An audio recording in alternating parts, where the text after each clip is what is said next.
આગલા દિવસે અમારા જાણમાં આવ્યું હતું કે કોર્પોરેશન દ્વારા વોર્ડ નંબર 8, 9 અને 11માં લગભગ 22 થી 25 હનુમાનજીની દેરીઓ અને અન્ય ધાર્મિક સ્થાનો દૂર કરવાનું રાતોરાત ઓપરેશન કરવાના છે. એને અનુલક્ષીને જે તે નવા ચૂંટાયેલા કોર્પોરેટરોનું પણ ધ્યાન દોરવામાં આવ્યું હતું. ધારાસભ્યશ્રીઓ દર્શિતાબેન શાહ, ભાનુબેન બાબરિયા, રમેશભાઈ ટીલાળાનું પણ આગલા દિવસે ધ્યાન દોરવામાં આવ્યું હતું. ભાજપ શહેર પ્રમુખ માધવભાઈ દવેના ધ્યાન ઉપર પણ વાત મૂકવામાં આવી હતી અને સૌએ આગલા દિવસે આશ્વાસન આપ્યું હતું કે આવું નહીં બને અને ડિમોલેશન અટકી જશે. છતાં પણ ગઈકાલે મોડી રાત્રે ડિમોલેશન થયું છે અને અનેક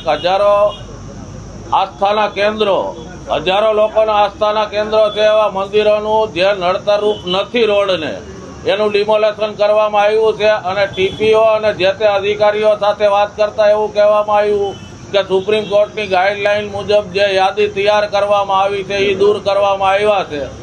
તો આ મનધડક વામપંથી અધિકારીને હું આપના માધ્યમથી પૂછવા માંગુ છું કે હાઈકોર્ટ અને સુપ્રીમ કોર્ટની અનેક ગાઈડલાઈનો છે તો એને કેમ અનુસરતા નથી? અને લોકોએ જ્યારે માનનીય વડાપ્રધાન નરેન્દ્રભાઈ મોદીમાં વિશ્વાસ વ્યક્ત કરીને ટ્રિપલ એન્જિન સરકાર બનાવવાના મત હજી થોડા સમય પહેલા જ આપ્યા છે, તો આ નવા ચૂંટાયેલા પદાધિકારીઓ કે વર્તમાનના ધારાસભ્યો આ બાબતે ગંભીરતાથી વિષય કેમ નથી લેતા?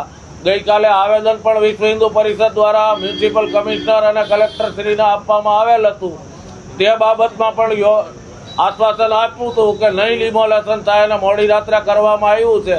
તો આ બાબતે આવતા દિવસમાં જલદ આંદોલન કરવામાં આવશે અને લોકોના રોષનો ભોગ સત્તાધારી પક્ષે બનવું પડશે. એ બાબત પણ નોંધ લે સત્તાધારી પક્ષ.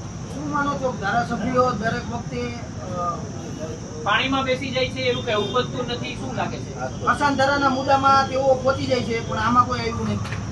અશાંતધારાના મુદ્દામાં પહોંચી નથી જતા પણ અશાંતધારો લાગુ કર્યા પછી જજ ચોક્કસ લે છે. અને આ બાબતમાં રાત્રે 1 વાગે દર્શિતાબેને ફોન ઉપાડીને જવાબ આપ્યો હતો. કાર્યવાહી તો ન રોકી શક્યા પણ ફોન ઉપાડ્યો એ સારું કહેવાય. બાકીના બંને ધારાસભ્યોએ તો ફોન ઉપાડવાની પણ તસ્દી નથી લીધી. તો આવી વારંવાર ઘટનાઓ બને અને હિન્દુ સમાજ ઉપર જ કુઠારાઘાત થાય અને ત્યારે આજ જે હિન્દુ સમાજના નામે મત માંગેલા ધારાસભ્યો કે કોર્પોરેટરો જે કોર્પોરેશનની ચૂંટણી લડતા લોકોએ પણ વિચારવું જોઈએ કે એણે રામ મંદિરને 370નો પ્રચાર કરીને મત માંગવા પીડ્યા છે. લોકલ ગટર પાણીની સુવિધાના આધારે મત નથી માંગતા. તો એણે પણ વિચારવું જોઈએ કે આવતા સમયમાં હિન્દુ સમાજ જો વિફરશે તો બંગાળ જેવી પરિસ્થિતિ અહીંયા સત્તાધારી પક્ષે ભોગવવી પડશે. Follow for more updates. VRM9 News.